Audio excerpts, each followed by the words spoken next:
Hello and welcome to another episode of Full Court Finance here at Zacks. I'm your host, Ben Rains, and today we're going to be talking about how Amazon Prime and Disney stack up against Netflix.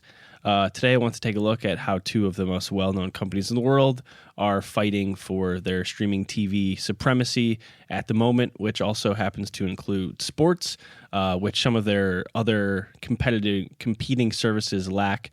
And with this in mind, Amazon is expected to report its Q2 earnings results this Thursday, July 25th, and Disney is set to roll out its report on its Q3 metrics on August 6th. And then I also kind of want to start the show, and we're going to do actually a decent amount of it at the beginning on Netflix recent results, which saw its stock tumble, because this helps paint a larger picture of the industry, since Amazon's the industry leader at the moment. And just, if we can't really talk about Disney and Amazon and what they're planning on doing if we don't address Netflix, since they're the biggest player at the moment.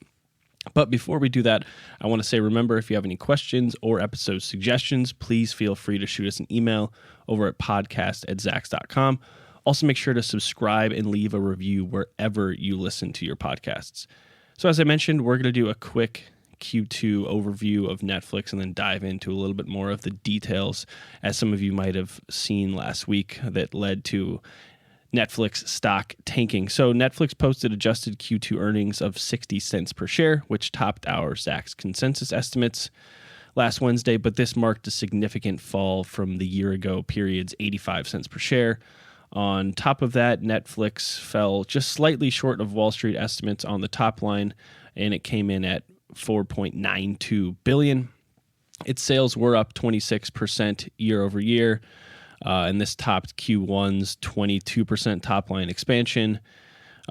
In second quarter, revenue came on top of 40% growth in the year ago period, but this is going to slowly mark maybe a new normal for Netflix as its top line revenue kind of slows down compared to where it's been over the last several years. But really, the big reason why Netflix stock was in the news last week is because it fell well short of its own subscriber estimates. Netflix added 2.7 million paid memberships during the second quarter, which came in well below its own 5 million forecast and Wall Street's 5.5 million estimate.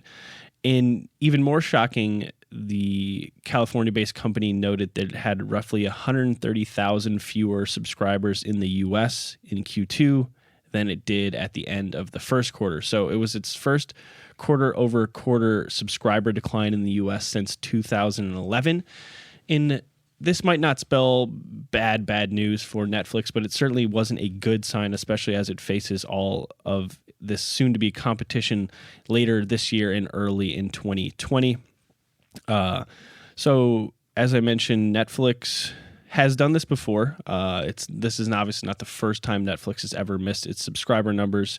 It added 5.5 million users in Q2 2018 when it projected it would bring in 6.1 million users at the time, so it fell short there. And Netflix also fell short by roughly 1 million users in Q1 of 2017 and Q2 of 2016. So Q2 has been historically not the best time for its subscriber growth, so this could just be a little bit of a hiccup overall. And this is also coming after Netflix beat subscriber growth projections for 3 straight periods by some impressive amounts. The company blamed its subscriber miss on its content schedule, and looking ahead, it expects to add 7 million paid users during the third quarter, which would bring its global subscriber growth to 158.6 million total. So still some massive growth, and we'll get into how that stacks up against some of these other companies soon. Overall, though, Netflix stock is down 15% since they released their earnings on July 17th, and it opened when it opened at $366 a share that morning of July 17th, and it closed Monday night at $300.10 or $310 per share. And overall, Netflix is down around 15% over the last 12 months, which is not the greatest sign for the company, but still overall over the last 3 years, they're on a tear. They're up significantly. They're higher than Amazon. They're obviously higher than Disney at that point. They're up 163% over the last 3 years, where Amazon's up just 158%. So they're up 265%. Sorry for these number jumble right here. Netflix is up 260%. Amazon's up 168% over that period. So that's just to give people a sense that Netflix has slowed down over the last year, but they're still on a massive upward trend over the last 3 years. Now we're going to do a little bit of an industry overview and talk about some of Netflix's recent worries before we jump into what Amazon and Disney plan to do. So Netflix is currently the largest streaming platform in the world. It boasts just over 60 million U.S. users and 91.5 million international subscribers. That was up roughly 22% in the second quarter. And as I mentioned, the company expects to add 7 more million. That would bring its total to nearly 160 million worldwide. It would also mark a similar 22% climb compared to the second quarter. But now I want to talk a little bit more about where this is going to come. The firm expects to add just 800,000 users in the U.S. and 6.2 million internationally. The U.S. market is its most saturated market at the moment, and it's going to continue to go that way. So anyone that's a Netflix investor or a potential Netflix investor really needs to be paying attention to its international growth and how it can compete in this much more crowded streaming market here in the U.S. It is worth noting, as I mentioned, they have missed subscriber estimates before, and they're going to paint a rosy picture of their outlook, but they said that anytime they've over forecasted in the past, it hasn't really impacted their long-term year-over-year growth metrics in terms of users. So they reiterated that. And then Netflix executives also mentioned that they still only capture what they are calling 10% of their customers' television time, and even less mobile screen time in the U.S. specifically. So that they're saying is a great sign for them, as this streaming TV age is really still in its infancy, even though Netflix is such a big company at the moment.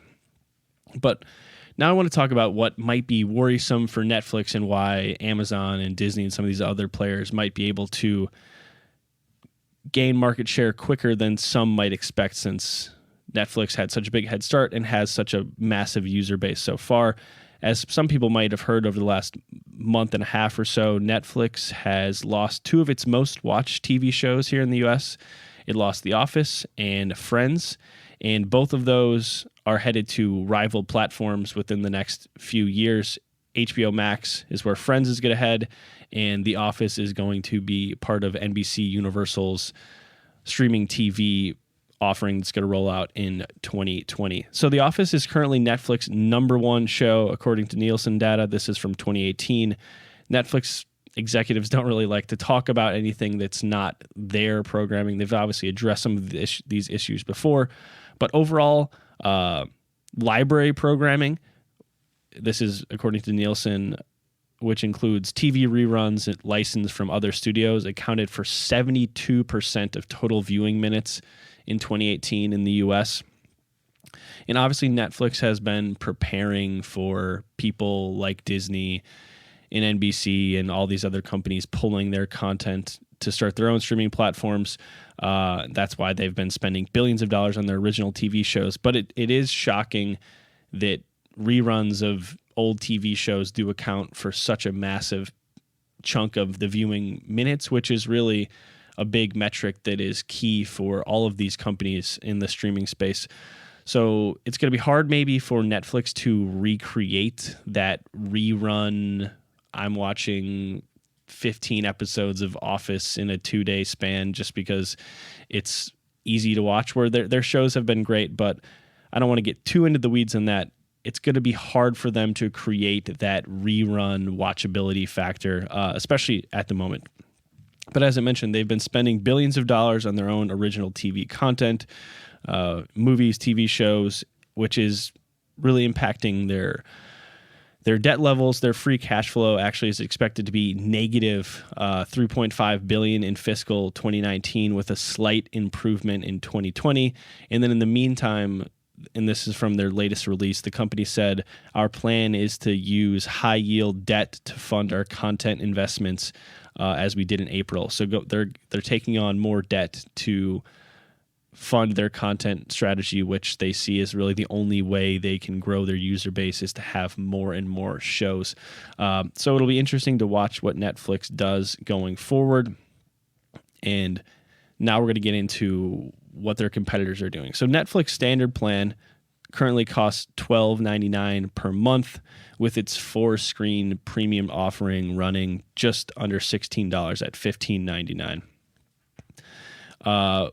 At the moment, Amazon Prime costs $12.99 a month, so that's same as that base Netflix price point.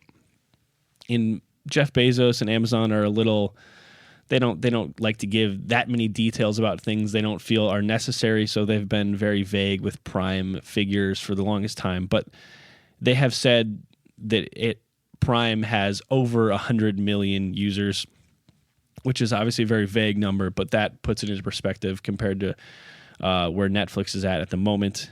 And what's interesting, I've read multiple reports on this. It's not even clear exactly how many people are watching Prime Video when they have a Prime subscription.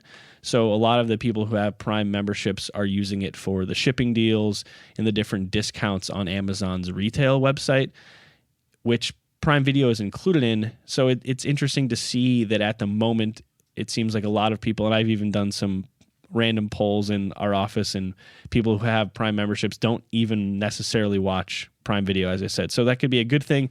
My producer, Danny, just raised his hand and said he never watches a Prime video offerings, even though he has a Prime account. So that could be a good thing or a bad thing. I would say it's a good thing at the moment because they can only go up, and when you're going to have a more competitive space, people who are already using Prime just for the retail benefits, when they find out, hey, maybe I could just use this to replace my Netflix, overall, why wouldn't you just dump Netflix if Netflix has less and less stuff? Who knows if that's going to be the case, but it's going to be a much more crowded market, so that could give them a leg up. And then meanwhile, Hulu's ad-free version currently costs $11.99 per month, and we should remember that Hulu is now controlled by Disney. And Hulu last reported that it had roughly 28 million paid users. So on a much smaller end compared to Netflix and Amazon Prime. And now we're going to look at what is coming in the next several months, which I'm actually very looking forward to, just to see how these services look and what is actually on there in the first days of these services. So we have Disney Plus will debut in November for $6.99 per month. And then Apple is set to launch its standalone streaming service this fall as well, which is called the very original Apple TV Plus. So a lot of pluses out there. And then we have NBC Universal and then HBO Max also rolling out in early 2020. Apple TV Plus is going to feature some big name actors, some big name directors from Hollywood as well. And HBO has been, as many people know, sort of the standard for that premium TV model. They almost invented it in the early 2000s. And then Amazon and Disney are also going to have something that none of these other services at the moment say they want or have claimed they're going to try to get into, and that is a live streaming sports aspect. So we're going to start with Amazon, and we'll close with Disney. So Amazon Prime has had some pretty successful original TV shows, and Jeff Bezos, as he does with many things, he wants the company to compete and stand out and land big Hollywood projects. So going forward, it wouldn't be hard for me to believe that they're going to compete for some of these bigger budget films, maybe even as well. And then they also have some big names. Julia Roberts, some other actors have been on Prime original shows. And then I want to quickly look at the Emmy nomination lists over the last several years, because this isn't an exact proxy for success, but HBO has been the leader in Emmy nominations for a very long period of time. Netflix dethroned them briefly last year, but HBO is back on top again. So it's not necessarily exactly, if you have the most Emmy nominations list, you're going to be the service that stands out, but it certainly doesn't hurt. So HBO in 2019 led all networks with 137 Emmy nominations. Netflix was in second place with 117. NBC came in third with 58. And then Amazon Prime Video was in fourth place with 47, which was a huge jump from last year when they were also when they had just 22 Emmy nominations. So that's interesting to see for Prime Video, that it's now inching up that Emmy nominations list.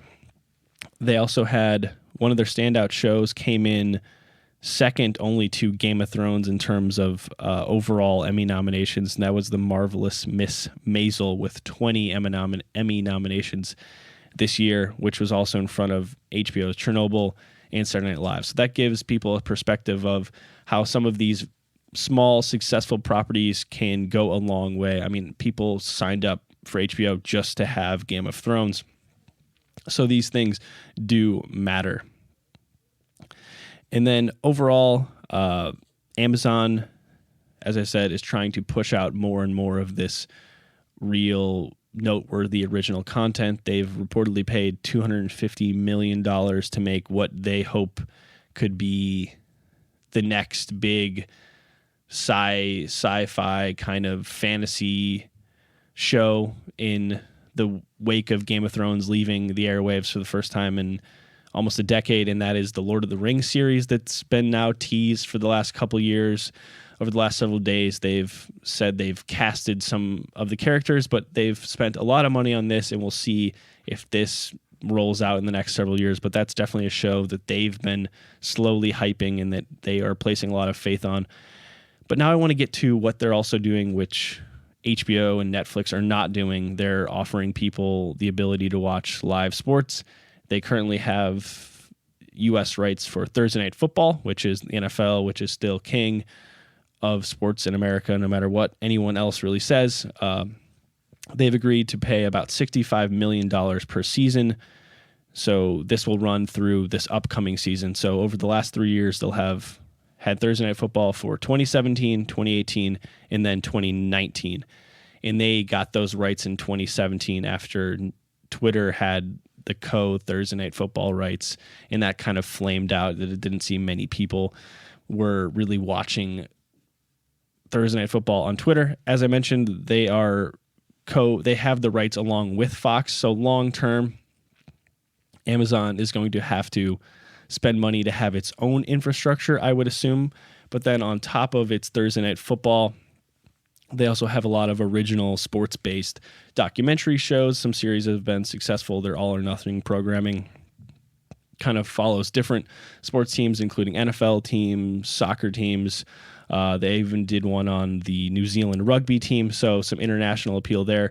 And then in terms of international appeal, in what is a relatively shocking development over the last year or so, they paid what's going to be between $23 million, 30 million pounds per match to stream 20 soccer games in the Premier League in the UK.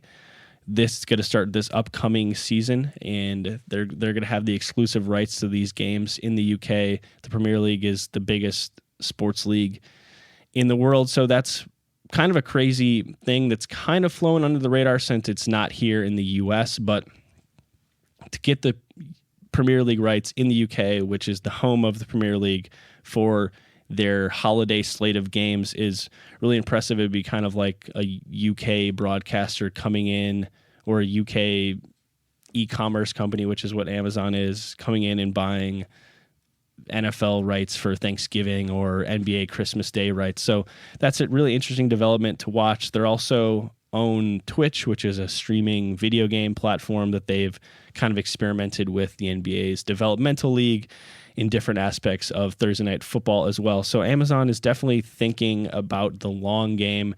They see their spending on live sports right as kind of a lost leader into their massive streaming future that can include original TV, movies, and streaming sports, which, as I mentioned, now a couple times. HBO and Netflix have no plans to do. So as the market becomes more and more crowded with all of these different streaming offerings, people might be more drawn to Amazon Prime since you're getting a lot more bang for your buck, especially with all these shipping deals and Prime deals that people are already paying for, and they might not even know, as we've said, that they have access to these video offerings for free. So now we're going to transition into Disney, which is set to roll out, as I said, Disney Plus in November. And this is going to feature what are arguably the biggest properties in entertainment. That's Disney, Pixar, Star Wars, Marvel, National Geographic. Marvel movies have dominated the box office for the last decade. Avengers Endgame just beat Avatar's record, even though you'll see that for inflation-adjusted numbers, none of those movies are really even up there just yet. But in terms of raw dollars, Avengers and all of these Marvel movies have just destroyed it at the box office over the last several years. So Disney buying Marvel ended up being a great purchase. It looks like Star Wars will likely be that as well. And then we should remember that Disney paid upwards of $71 billion to buy some key Fox assets, which they expect to help bolster what they see as a big future at the box office and maybe an even bigger future in the streaming world. So they're going to roll out a lot of different stuff that's going to be exclusive only to Disney Plus. And then starting with Captain Marvel, which came out this spring, all of their theatrical releases from 2019 and beyond are going to be then available exclusively on Disney Plus. So there's not going to be any other streaming services where you can watch any of these different Disney properties. That's from Pixar to Marvel to Star Wars. So that's a big selling point, seeing as that all these movies kill it at the box office. You see, if you go to the grocery store, they're selling Marvel Blu-rays for $30. Well, you can pay $6.99 a month to have Disney Plus. It kind of seems like a pretty solid way to start. And then, as I mentioned with Amazon, they also already have ESPN Plus out. So they're kind of the company that started that little plus sign at the end of everything that's going to be their streaming business. So ESPN Plus is out. It's been running since April 2018 for $4.99 a month. Pretty small price point for a lot of people. It's currently a standalone version of ESPN. You don't have to have any cable subscription whatsoever.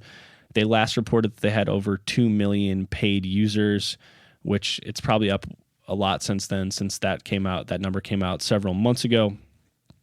And I'd say that's pretty impressive in just over a year or so, since ESPN Plus doesn't have any of their really massive properties at the moment. There's no Monday Night Football. There's no big-time college football or basketball. There's no NBA basketball. But what it does have is the lower-level college sports, Major League Baseball games, NHL games, and then it also has UFC. It spent billions on UFC rights, which, for those of you who don't know, fight sports are growing. People pay a lot of money for why can't I think of it? Pay-per-views. So for ESPN to grab the rights to a lot of these UFC fights is going to be a big deal. A lot of people signed up for ESPN Plus just for these UFC fights. And then they also have the rights to soccer, which is things that you could call it a millennial focus sport, who are the people that are already cord cutting. So you can see how ESPN Plus might draw MLS fans. They also have some international soccer properties as well. And they have some exclusive shows that are available, as I said, only on ESPN Plus, that have some big names attached to that, including Peyton Manning and Kobe Bryant. So they're putting some money in this, and Disney's spending a lot of money now and losing a lot of money on ESPN Plus at the moment, but they see this as the future, and they're going to get ahead of this maybe more than some of their other competitors in that live sports, such as Fox or CBS. So it'll be interesting to see what they do going forward, but ESPN, for as much as it has been dogged for losing some subscribers over the last several years, which it has, it still charges more than any other network for cable packages, over $8 per month. So as I've said many times in this show, it's that live sports rights that seems to be the biggest draw to advertisers as more and more people go to these ad-supported platforms that we've now talked about for this whole episode, like Netflix and HBO. Users and consumers are becoming harder and harder to come by. So Disney Plus could easily then roll out a package where you could have Hulu and ESPN all in this same package, where Amazon can offer a similar kind of broad-based package where Netflix and HBO and some of these other providers might not be able to. Apple as well, especially in the early days. So they'll be able to get that monthly subscription revenue and advertising revenue, and also, as I've mentioned, offer a lot of people what they won't get anywhere else, which is live sports along with their different subscriber numbers. So that's the episode for today. We've talked a lot about the future of these companies, and I think this will be a really fun streaming race to watch. But we don't really know what's going to happen yet until these platforms actually come out, so we'll definitely be talking about them more in the lead up to the launch this fall, and then obviously after they come out, we'll have more episodes about what they actually look like and how they feel and what's that content. But that does it for another episode of Full Court Finance. Until next time, I'm your host, Ben Rains, and remember, if you have any questions or episode suggestions, please feel free to shoot us an email over at podcast@zacks.com. Also, make sure to subscribe and leave a review wherever you listen to your podcasts.